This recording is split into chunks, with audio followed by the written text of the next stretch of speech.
Hello, I'm Helen, a soon-to-be mother who is currently 9 months into her pregnancy and eagerly anticipating the arrival of her first child. This time is filled with a mix of excitement and nervousness for her. Despite the joy of welcoming a new life, she finds herself often overwhelmed with the daily responsibilities of managing her household alone. Her husband, Samuel, works an office-based job and is off on weekends, but he spends most of this time at his parents' nearby home, maintaining a close relationship with his in-laws. This leaves Helen to handle household chores and errands by herself. Every morning begins early for Helen as she prepares breakfast for Samuel before he heads to work. After seeing him off, her day continues with cleaning, laundry, and shopping for necessities. Despite being cautious about not lifting heavy objects due to her pregnancy, Helen often ends up managing on her own or with occasional help from understanding friends. Once home, she prepares dinner, and only then can she relax and indulge in her new hobby of blogging. She enjoys capturing moments of her day, from meals to the beauty of nature around her, and sharing them online where friends leave encouraging comments. One evening, as Helen was wrapping up dinner preparations, Samuel came home and carelessly left his belongings on the sofa. After tidying up after him, Helen announced dinner and excused herself to take a bath, her tone reflecting her fatigue and frustration. Their marriage, now 4 years old, had gradually lost its warmth and mutual consideration. That night, a small conflict escalated when Samuel, unable to find brew in the house, demanded that Helen, despite her advanced pregnancy, go to the store. Her refusal sparked a heated argument, with Samuel insisting that staying active was important and dismissing her discomfort. Frustrated yet resigned, Helen considered going herself to avoid further conflict, reflecting sadly on the state of their relationship and wondering if this was what marriage was supposed to be like. Upon arriving at the store, I unexpectedly ran into Amber, my neighbor. "Oh, Amber, good evening," I greeted her warmly. "Good evening, Helen. Did you forget to buy something too?" she asked with a smile, mentioning she had run out of gravy. Amber's cheerful demeanor briefly lifted my spirits. "My husband insisted on having brew, and he sent me out to get it," I explained, puzzled. "Why couldn't he just get it himself?" Amber echoed my sentiments, recognizing the strain it put on me. We walked together for a while before parting ways at a crossroads. When I returned home, I found Samuel sprawled on the sofa, engrossed in the TV with the dinner dishes still untouched. "Why did it take you so long? What were you dawdling around for?" he grumbled impatiently. His demanding tone pierced through me as I handed him the brew silently and began cleaning up. I was deeply hurt by his lack of consideration, especially during my pregnancy. I wanted to confront him but decided against it, fearing another loud argument. After my solitary dinner, I took a soothing bath and retreated to our bedroom. The next morning, Samuel acted like the previous evening's incident hadn't occurred. "Why are you making that face so early in the morning? Don't take it out on me. I'm off to work now, so try to be a bit considerate. You know the importance of appreciation," he said casually as he left.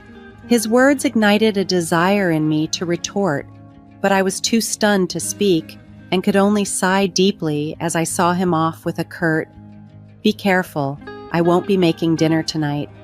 Later that day, I went about my usual chores and prepared a simple meal just for myself since Samuel had mentioned he wouldn't be home for dinner.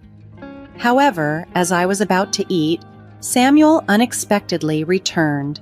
"I'm back. Thanks for your hard work," he said, only to add, "But you said you didn't need dinner today, right?" "Yeah, but my drinking party got canceled. I'm hungry. You have something to eat, right?" His mood shifted when he realized I had prepared food only for myself. "Didn't you even consider that I might come back? This is unbelievable," he exclaimed, frustrated. Upon seeing the simple meal I had set for myself, his irritation grew. "What do you call this? A meal? I seriously question if you're fulfilling your duties as a housewife. "Don't waste the money I work for," he scolded. I tried to calm the situation by explaining, "I quickly prepared something for myself, please don't get upset. Maybe you should learn proper cooking from my mom," he continued, comparing my culinary skills unfavorably to his mother's. His constant comparisons to his mother were deeply wounding, leaving me to reflect on how such remarks could chip away at our relationship. "I can't eat this. Go buy something else," Samuel's harsh words echoed in the kitchen, causing my heart to sink even deeper. It was late. I had already bathed and was settling in for the evening. "Can't you get it yourself?" I countered, frustrated by his unreasonable demands. But Samuel was already on his way out, fuming over the missed dinner and yesterday's forgotten brew. "It's so frustrating. I'm going back to my parents' place," he announced before storming out, leaving me alone in the quiet of our home. Strangely, his departure brought a wave of relief over me. However, this brief respite was interrupted the next morning by an angry call from Samuel's mother. "How can you not serve Samuel a proper meal? This feels like moral harassment, if not worse," she accused. I tried to explain the situation, but she was unreceptive, forcing me to apologize and end the conversation abruptly, which plunged me into a deeper gloom. With Samuel not home, I treated myself to a leisurely late brunch, trying to shake off the morning's unpleasantness. Yet the thought of him returning that evening loomed over me. Determined to smooth things over, I decided to make an extra effort for dinner. I shopped carefully, selecting fine ingredients and even adding Samuel's favorite brew to the cart, hoping to prepare a meal that would win back his approval. I cut short my usual time for blogging to focus on cooking. Hours later, the table was set impeccably, as if for a special occasion. Admiring the arrangement, I felt a surge of pride and anticipation. With this, he should be satisfied, I thought to myself.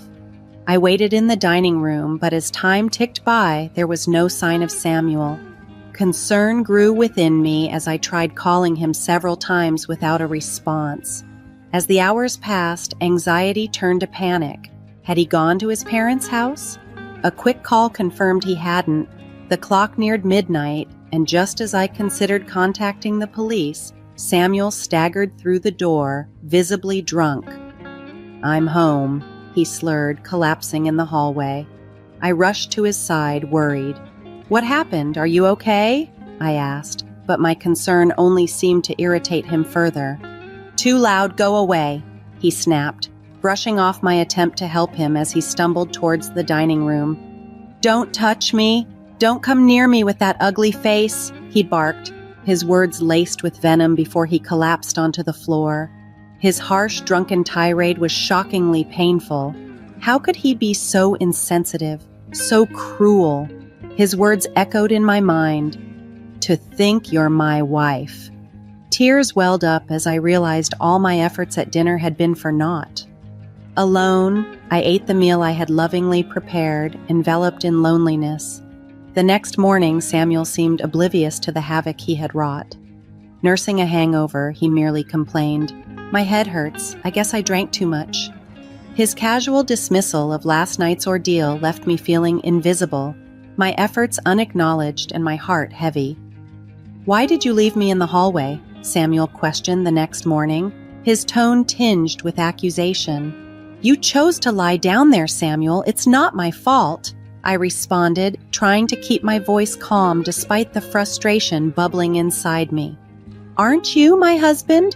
Shouldn't you at least let me know if you won't be eating at home? I had prepared a special dinner and called you multiple times. Why didn't you answer?" Samuel's reply was dismissive. "My drinking party from the day before got rescheduled to yesterday. Do I have to report everything? Besides, you know it's hard to pick up the phone during a gathering. Think about my situation."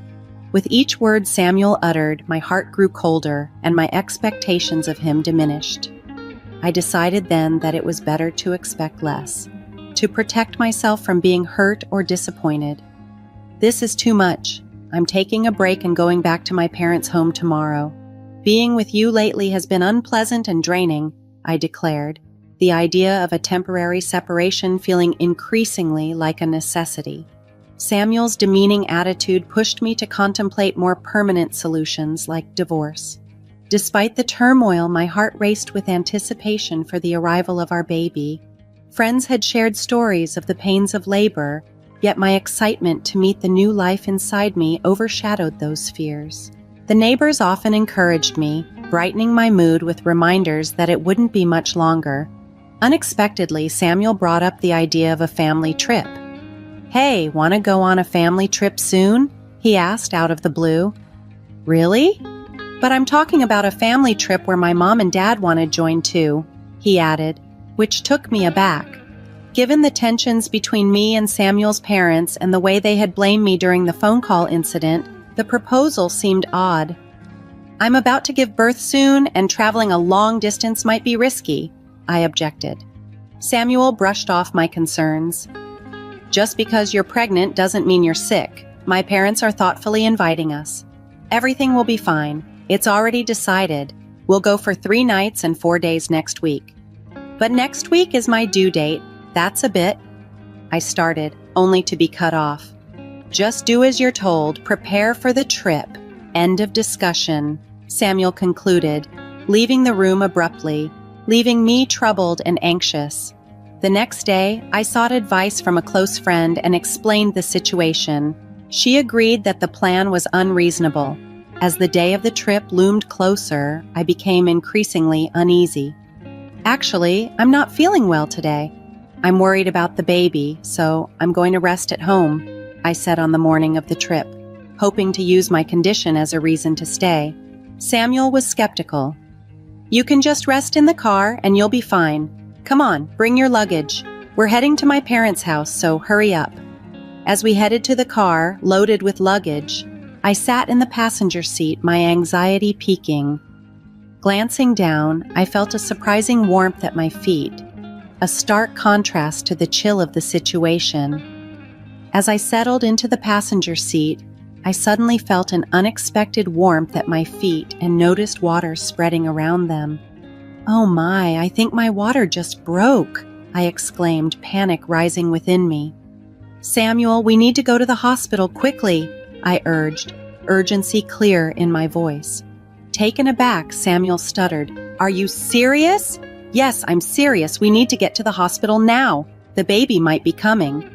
While trying to manage the situation, Samuel haphazardly grabbed a towel to clean up the water. In a sudden and shocking move, he opened the passenger door. "Samuel, what are you doing? We need to go to the hospital." "Get out. You're going to make a mess in the car," he said bluntly. Completely shocked, I could barely comprehend his words. "What are you saying?" "I said get out. I need to clean the car," he insisted, then forcefully pulled me out of the car. In this unbelievable moment, Samuel added insult to injury. "I can't believe this. We were supposed to be on a family trip. Just go to the hospital by yourself." Too shocked to formulate a response, I watched helplessly as he drove away, leaving me stranded and overwhelmed. Frantically, I dialed for an ambulance, but before it could arrive, a familiar voice called out, "Helen, are you okay?" It was Amber, my neighbor, looking deeply concerned. Quickly recognizing my predicament, she arranged for a special taxi and comforted me throughout the ride to the hospital. Grateful for her kindness, tears streamed down my face. Once at the hospital, Amber didn't leave my side until I was safely taken to my room. As labor pains grew, she held my hand, offering reassurance. In the meantime, she contacted my parents, who arrived at the hospital soon after, looking deeply concerned. "There's something I want to discuss," Amber whispered to them, and the 3 left the room as my contractions intensified. During this tumultuous time, my smartphone vibrated. "Who is it?" I asked, breathless from the pain. "It's Samuel," my parents responded, their faces marked with displeasure. Despite everything, I answered the call only to hear a panicky Samuel on the other end. "Help me," he pleaded. However, I was in no state or mood to deal with him and promptly ended the call. My parents, seeing my distress, turned off my phone to give me peace. After enduring intense labor, I finally heard the cry of my newborn. Exhausted yet relieved, I saw my parents and Amber standing before me with warm smiles. As I closed my eyes to rest, the support of my loved ones enveloped me. When I awoke, still in the hospital bed, and surrounded by my caring parents, my mother gently asked, "Are you okay?" Feeling the weight of exhaustion, I remained lying down, comforted by their presence. My father, teary-eyed from emotion, was consoled by my mother. The postpartum period can be exhausting. Witnessing this heartwarming scene, despite the earlier ordeal, a smile formed on my face as I thought about my new baby. After my parents informed me that my baby was undergoing some tests and would soon return to the room, I noticed Amber's absence. My mother, sensing my unspoken question, explained that Amber had left a little earlier. Reflecting on the day's events, gratitude for Amber washed over me. I promised my parents that once discharged, I would make it a point to visit Amber and express my heartfelt thanks. Turning on my smartphone to update my friends about the birth, I was greeted by a barrage of missed calls, mostly from Samuel. The sheer number left me momentarily stunned, but feeling detached from any expectation of reconciliation, I dismissed the notifications without a second thought. Soon, one of my friends arrived at the hospital to congratulate me. As she shared her genuine wishes, I opened up about the recent distressing incidents with Samuel. She listened intently, her shock and anger palpable. Half jokingly, she mentioned she'd like to punish him a bit for his actions, but quickly reiterated that my health and rest were of utmost importance. After a comforting chat, she left, and I turned to face my parents, who had been briefed by Amber about everything. "What are you planning to do next?" they asked, concern etched on their faces. I shared my thoughts about potentially divorcing Samuel, and to my relief, they supported my decision. In preparation for my discharge, they had already arranged a room for me at their home, offering a safe and supportive space. Samuel had attempted to visit the hospital, but, having instructed the staff that I did not wish to see him, he was not allowed entry. The next day, Amber visited my hospital room, bearing a fruit basket. "Amber, you came!" I exclaimed, delighted by her presence. "You seem to be recovering well, but remember not to overexert yourself. Postpartum fatigue can be quite profound," she advised gently. Taking the fruit basket from her, I expressed my deep gratitude. "Thank you so much, Amber. I don't know what I would have done without you." I bowed deeply in appreciation. Amber chuckled softly. "What's most important is that both you and the baby are healthy. I just wanted to lend a hand." As our conversation continued, Amber shared that she had discussed the incident with her husband, who was quite furious about the situation. From her words, I could infer Samuel's current predicament. "Amber, I'm truly sorry for dragging you into this mess," I admitted, feeling a twinge of guilt. "Don't worry," she reassured me, her tone suddenly stern, revealing a side of her I hadn't seen before. "Remember, it's thanks to my husband that Samuel has his job at the company." This was news to me. Amber was the wife of the CEO at the company where Samuel worked. When we first moved to this residential area, I had no idea about this connection. However, as we frequently bumped into each other at local stores and occasionally shared tea, our relationship grew. It was during these casual meetups that I learned about her husband's significant role at the company. My husband Samuel was entirely unaware of Amber's significant connection to his workplace. This was mainly because he hadn't joined me for the initial neighborhood introductions and generally showed little interest in mingling with our neighbors. Amber had previously confided in me, "I don't want to cause any trouble, so please don't tell your husband about this." I had respected her request, knowing she didn't want to stir any issues. Despite her reservations, Amber had been a tremendous support, especially given my pregnancy and Samuel's unreasonable behavior. She had often hinted at speaking to her husband about my situation, but I always declined, not wanting to complicate her life. However, with the recent events, it seemed even Amber had reached her limit. "Amber, I really can't thank you enough for everything," I said, overwhelmed by her support. Her firm stance made me realize how fortunate I was to have her in my corner. As I teared up, Amber gave me a comforting smile. "Helen, you're a dear friend to me. I can't just stand by and watch when something like this happens to a friend." Despite my husband's incessant messages, which I now chose to ignore, our conversation was filled with heartfelt smiles. As I prepared to leave the hospital, my close friend visited, handing me her smartphone. "I want you to see this," she said, showing me a post that had gone viral on social media. It was about Samuel's recent actions. My friend, who had a substantial social media following, explained that one of her followers had captured the scene where Samuel yelled at me and forced me out of the car. To protect my privacy, my face was blurred in the video, which she had permitted to be shared online. The video had spread rapidly, and now details about Samuel and even his company were being publicly scrutinized. "My husband is now facing a barrage of criticism online," I told Amber, stunned by the scale of the fallout. My friend smiled slightly. "Well, they brought it upon themselves, didn't they?" Indeed, Samuel's choices led to this situation, and now even his parents were being criticized online as the story spread through our community. Just then, my phone rang. It was a call from my mother-in-law. My friend glanced at the screen, suggesting mischievously, "Why don't you pick up and give her a piece of your mind?" But I was so drained by the entire ordeal that I felt no desire to engage further and decided to ignore it. Soon, my missed calls log was filled with names from Samuel's side of the family.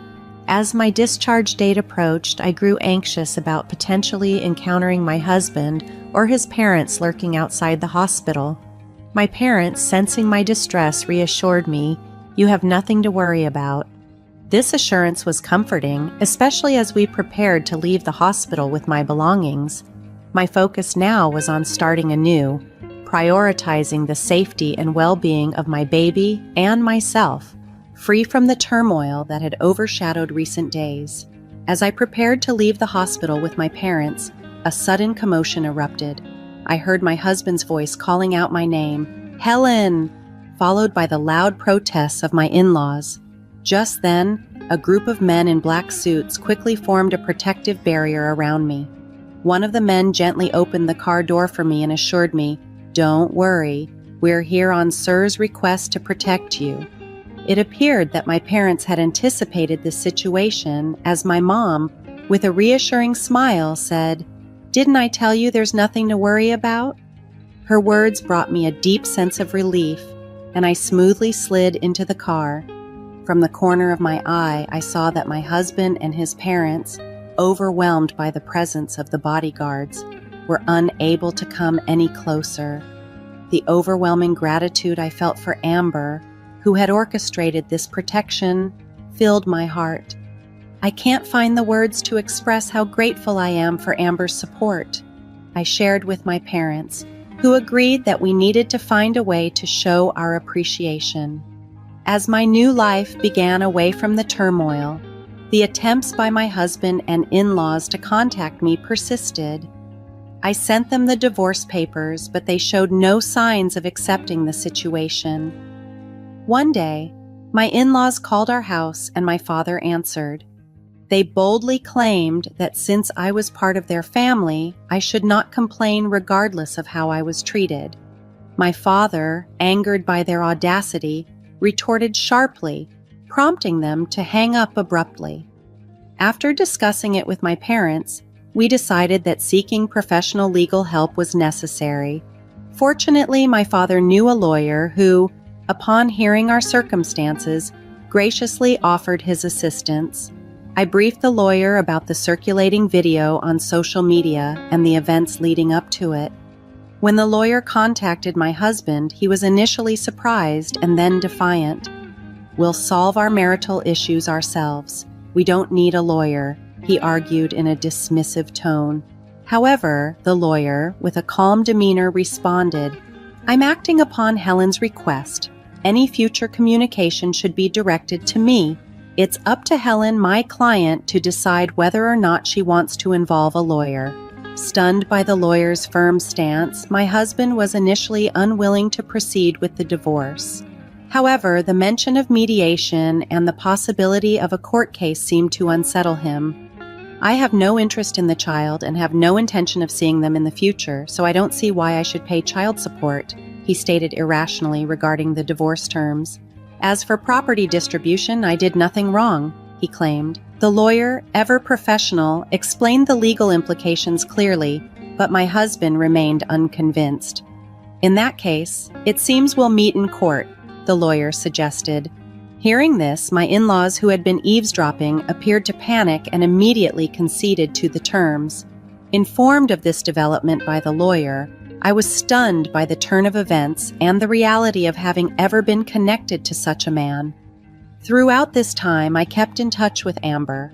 When I relayed the latest updates, she responded playfully, indicating her continued support and relief at my newfound independence. Feeling overwhelmed by everything that had transpired, Amber playfully suggested, "How about seizing your ex-husband's retirement pay? Garnishment is one way, right?" Her astuteness caught me off guard, but it also brought a faint smile to my face amidst the chaos. Sometime later, I was contacted by the lawyer who informed me that my husband wanted to apologize in person and sought a satisfactory conclusion. Given the circumstances, I agreed to a conversation over the phone, but only under the lawyer's supervision. The scheduled day for the call came, and I was flanked by my supportive parents and the steadfast lawyer. From the other end of the line, my husband's voice came through. "Finally, you answer. Apologize now and I'll forgive you. Come back home. Let's be a couple again. The house is a mess. I might lose my job, and everyone's looking at me coldly. All of this is your fault, so take responsibility." He bombarded me with accusations, but steadied by the calm presence of my lawyer and parents, I chose my response carefully. When he snapped, "See, you can't even reply properly, truly a woman with no redeeming qualities," I responded calmly, "Just so you know, this conversation is being recorded. I'll keep it as evidence. Goodbye." His tone shifted immediately. "Wait, you recorded this? That's not fair. I was joking. I'm sorry I can't live without you. Let's start over. We truly loved each other, right? I promise I'll try harder from now on." After hearing his desperate plea, I immediately hung up. Handing the recording to the lawyer, I asked, "Can you utilize this audio as evidence?" Shaking his head in disbelief, the lawyer remarked, "He truly is an incorrigible man." My parents, sharing in my sentiments, were resolute in their decision to sever ties with him completely. Witnessing his behavior only deepened their astonishment and disappointment more than anger. Amidst the turmoil, I realized there was a slight part of me that was enjoying the unraveling drama, a little devilish side that had emerged. The divorce proceedings with my husband concluded smoothly. Both the property distribution and child support agreements were settled without any issues, and the chaos began to subside. Thanks to the information Amber shared with her husband, the president of my ex-husband's company, Samuel, was promptly disciplined. Known for his family-oriented values, the president believed that an employee who couldn't protect his own family could not be trusted by the company. Consequently, Samuel lost his job, couldn't make housing loan payments, and had to return to his parents' home. His reputation, already tarnished by the viral video, left him struggling to find stable employment, barely making ends meet with short-term part-time jobs. Rumors also spread about his parents, and according to reports from friends in the neighborhood, they seemed to live in perpetual unease. The societal judgment they faced was surprisingly harsher than any legal repercussions. With most matters settled and my health recovering, my parents, my baby, and I visited Amber's home to express our gratitude. Amber and her husband doted on my baby, making us feel warm and welcomed. After that visit, Amber and my mother became close friends, and similarly, Amber's husband and my father got along very well. Our families grew close, and to everyone's surprise, my relationship with Amber and her husband's son, who was around my age, began to develop in an unexpected direction. A few years later, the idea that I might become part of Amber's family was something no one could have predicted. Life truly is full of unexpected turns.